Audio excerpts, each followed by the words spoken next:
Gujarat cadre के 2005 batch के IPS अधिकारी प्रेमवीर सिंह को अहमदाबाद पुलिस आयुक्त की जिम्मेदारी सौंपी गई है। प्रेमवीर सिंह अहमदाबाद के पुलिस आयुक्त संजय श्रीवास्तव की जगह लेंगे। हालांकि उन्हें यह जिम्मेदारी नियमित पुलिस आयुक्त की नियुक्ति तक दी गई है। कौन है प्रेमवीर सिंह, आइए जानते हैं।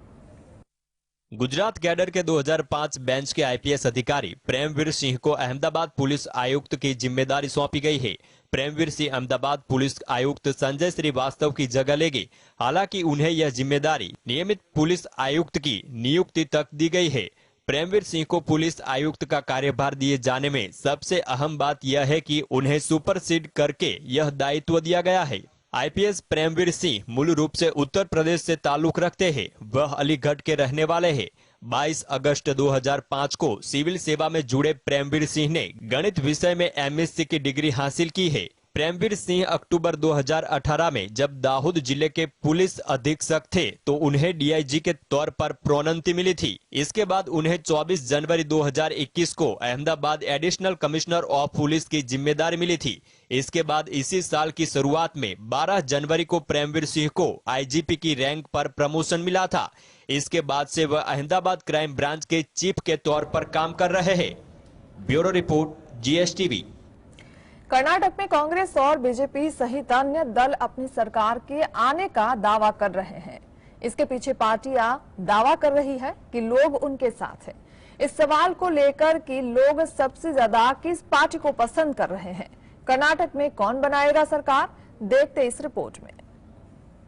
बीजेपी में चिंता है क्योंकि कर्नाटक विधानसभा चुनाव से पहले आए ओपिनियन पोल में बीजेपी के सफाई की भविष्यवाणी की गई।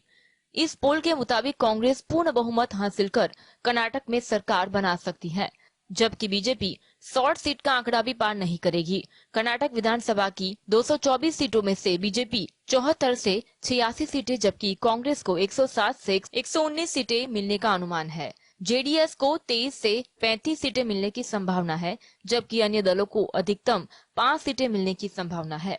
कांग्रेस इस ओपिनियन पोल से उत्साहित है। चुनाव के मुताबिक पुराने मैसूर क्षेत्र में भाजपा का सफाया हो जाएगा और उसे 55 में से केवल 3 से 7 सीट मिल सकती है।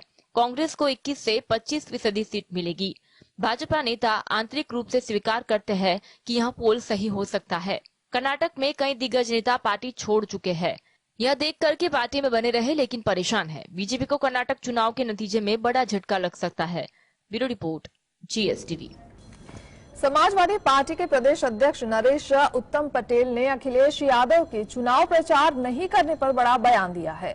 अखिलेश यादव निकाय चुनाव में नहीं करेंगे प्रचार, सपा के प्रदेश अध्यक्ष का बड़ा दावा, देखते इस रिपोर्ट में।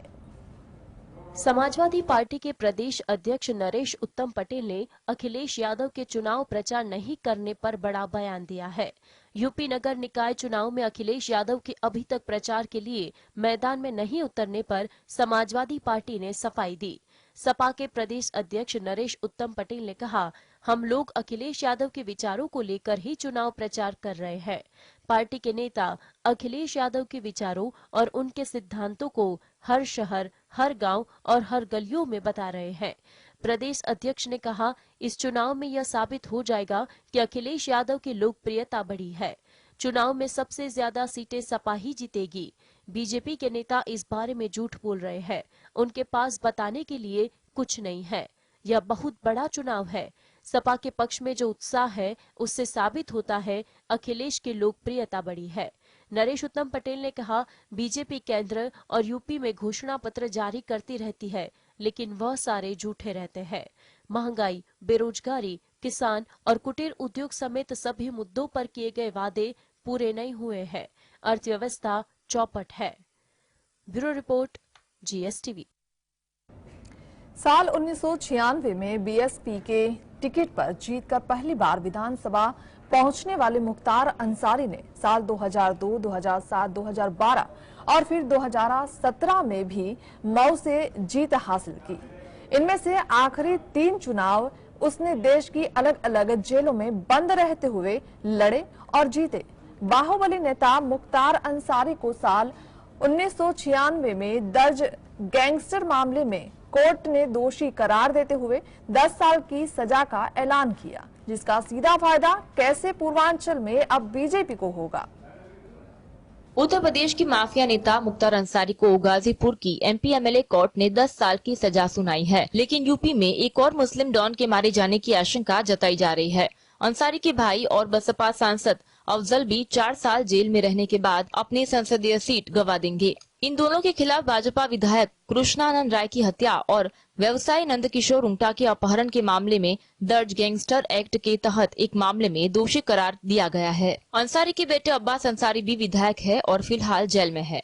अंसारी पूर्व राजनीतिक में काफी प्रभावशाली नेता है और अंसारी परिवार बेहद ताकतवर माना जाता है।